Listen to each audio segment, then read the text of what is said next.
जिस तरीके से ममता की सरकार का तांडव हम सब लोगों ने देखा था, जिस तरीके से प्रजातंत्र को कुचलने का प्रयास हुआ था, दुख के साथ कहना पड़ता है कि आजाद भारत में ममता जी आपकी सरकार में ऐसा ही तांडव हमको फिर से देखने को मिला है। ये शर्मनाक बात है, ये शर्म करने वाली बात है, जिसको हमको ध्यान में रखना है। 18 करोड़ की पार्टी और उनके परिवार आपके साथ खड़े हैं और हम इस लड़ाई को लड़ करके जीतेंगे। एक मुसीबत के दौर से गुजर रहे हैं, प्रजातंत्र को कुचला जा रहा है, प्रजातंत्र को हर तरीके से धक्का दिखाया जा रहा है, मानवीय संवेदनाएं समाप्त हो रही हैं। टीएमसी के गुंडे जो कार्यकर्ता कहने हैं, शर्मनाक बात होगी। ये लोग जो समाज में हर तरीके की दरिंदगी फैलाते हैं, आज इनका तांडव बोल रहा है।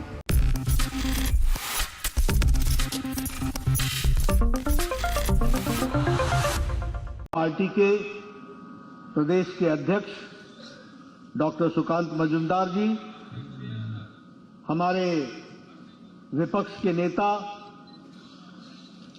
लीडर ऑफ ऑपोजिशन, हमारे वरिष्ठ साथी श्री सर्वेंदु अधिकारी जी, राष्ट्रीय मंत्री श्री अनुपम हाजरा जी, हमारे प्रभारी मंगल पांडे जी, अमित मालवीय जी, बहन आशा लकड़ा जी, हमारे वरिष्ठ नेता, पूर्व में गवर्नर रहे तथागत रॉय जी, राहुल सिन्हा जी, दिलीप घोष जी, अमिताभ चक्रवर्ती जी, सम्मानित मंच और इतनी बड़ी संख्या में यहां पर एकत्र आए, हाल ही में हुए पंचायती राज के चुनाव में जीत हासिल करने वाले हमारे सभी वरिष्ठ साथीगण,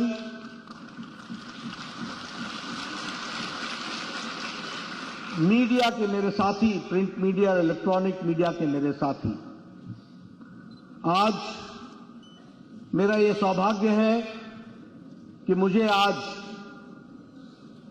जो पंचायती राज संस्थान में अनेक विरोधों के बाद, अनेक मुसीबतों के बाद, अनेक बाधाओं को तोड़ते हुए जनता की आवाज को लेकर के आगे बढ़ने वाले, ऐसे विपरीत परिस्थिति में निकल करके विजयश्री होने वाले हमारे पंचायती राज संस्था के कार्यकर्ताओं को कोटि कोटि नमस्कार और बधाई।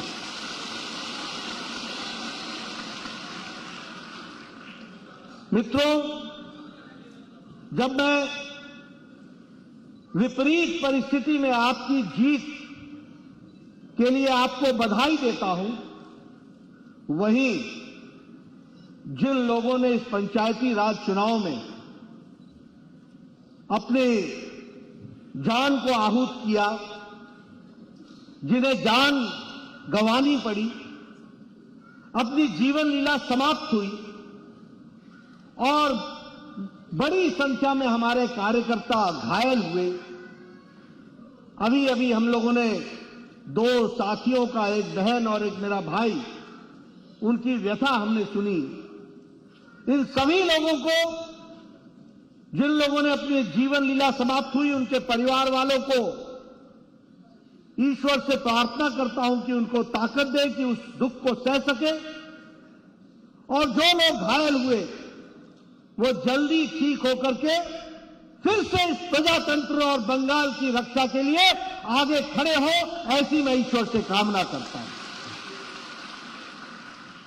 मित्रों, जिन लोगों ने अपनी जानें गंवाई हैं, उनकी आत्मा को शांति मिले, ईश्वर उनको अपने चरणों में स्थान दे, और जो घायल हुए वो शीघ्र अतिशीघ्र स्वस्थ हों, ऐसी मैं ईश्वर से कामना करता हूं। मुझे याद है कि जब विधानसभा का चुनाव हुआ था, उसके बाद जिस तरीके से ममता की सरकार का तांडव हम सब लोगों ने देखा था। जिस तरीके से प्रजातंत्र को कुचलने का प्रयास हुआ था, मैं उसके दूसरे दिन ही आप लोगों के बीच में था। और इस बार भी जो 2023 में पंचायत का चुनाव हुआ, तो हमने देखा कि वही घटनाएं फिर से दोहराई गई। और मेरे को दोनों समय उस 14 अगस्त की याद आ गई जो विभाजन के समय में कलकत्ता और बंगाल की धरती ने देखा था। वैसा ही तांडव 14 अगस्त विभाजन विभीषिका दिवस अब से 2 दिन बाद आने वाला है। सन 47 में आप लोगों ने देखा किस तरीके से एक निशंस हत्या के साथ मौत के घाट उतारने वाला, निशंस हत्या के साथ समाज को बांटने वाला जो हमने विभाजन देखा था, दुख के साथ कहना पड़ता है कि आजाद भारत में ममता जी आपकी सरकार में ऐसा ही तांडव हमको फिर से देखने को मिला है। ये शर्मनाक बात है, ये शर्म करने वाली बात है, जिसको हमको ध्यान में रखना चाहिए। मुझे याद है वो डरावनी सच्चाई, वो लड़ाई जो प्रजातांत्रिक तरीके से हमने लड़ने का तय किया। ये जो डरावनी सच्चाई है, मैं दावे के साथ बोल सकता हूं कि आप अकेले नहीं हैं। 18 करोड़ की पार्टी और उनके परिवार आपके साथ खड़े हैं और हम इस लड़ाई को लड़ करके जीतेंगे और प्रजातांत्रिक तरीके से जीत हासिल करेंगे। ये भी मैं आपको विश्वास दिलाता हूं। मैंने यहां 3 कमेटियां भेजी, वो गांव-गांव गए, घर-घर गए। एक कमेटी रविशंकर प्रसाद के नेतृत्व में हुई, जिसमें पार्लियामेंट के हमारे सदस्य आए थे।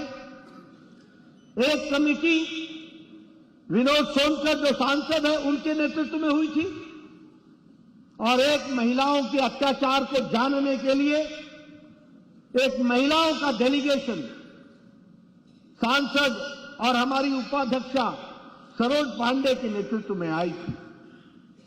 इन तीनों ने मुझे विस्तृत रिपोर्ट दी है, सारी जानकारियां दी हैं, और मैंने ये रिपोर्ट भारत के गृह मंत्री जी को दी है। और दूध का दूध, पानी का पानी होगा, इस बात को भी हमको ध्यान में रखना चाहिए। इसकी जानकारियां पूरी लेकर हम आगे बढ़ेंगे और आपको विश्वास दिलाते हैं कि प्रजातांत्रिक तरीके से इस लड़ाई को लड़ा जाएगा। We will fight democratically, but we will lead to the conclusive end and see how democracy is framed in Bengal. That we have to understand. मित्रों, मेरा तो बंगाल से खास रिश्ता है। हम सब लोग जानते हैं, बड़े फक्र के साथ कहते रहे हैं, What Bengal thinks today, India thinks tomorrow. जो बंगाल आज सोचता है वो देश कल सोचता है, आगे सोचता है। कला में, संस्कृति में, भाषा में, लिटरेचर में बंगाल ने अपने आप को आगे बढ़ाया। आजादी की लड़ाई में भी अपना पूरा योगदान किया। यहां से हमको धार्मिक नेता मिले जिन्होंने देश को दिशा दी। यहां से हमको सामाजिक कुरीतियों के खिलाफ लड़ने वाला नेतृत्व बंगाल से मिला। यहां से कला जगत को दिशा देने वाला नेतृत्व बंगाल से मिला। यहां भाषा और संस्कृति को एक रूप देने वाला भारत माता को अगर मिला तो वो बंगाल से मिला। ये बंगाल की खातिर थी। लेकिन आज दुख के साथ कहना पड़ता है कि जिस बंगाल ने देश को नेतृत्व दिया, आज बंगाल एक मुसीबत के दौर से गुजर रहा है। प्रजातंत्र को कुचला जा रहा है। प्रजातंत्र को हर तरीके से धक्का दिखाया जा रहा है। मानवीय संवेदनाएं समाप्त हो रही हैं। टीएमसी के गुंडे जो कार्यकर्ता कहने शर्मनाक बात होगी। ये लोग जो समाज में हर तरीके की दरिंदगी फैलाते हैं, आज इनका तांडव बोल रहा है। हर तरीके के कुरीतियों से व्याप्त ये तृणमूल कांग्रेस, हम सब लोग जानते हैं टीएमसी किस तरीके से बंगाल को लीड कर रही है। प्रजातंत्र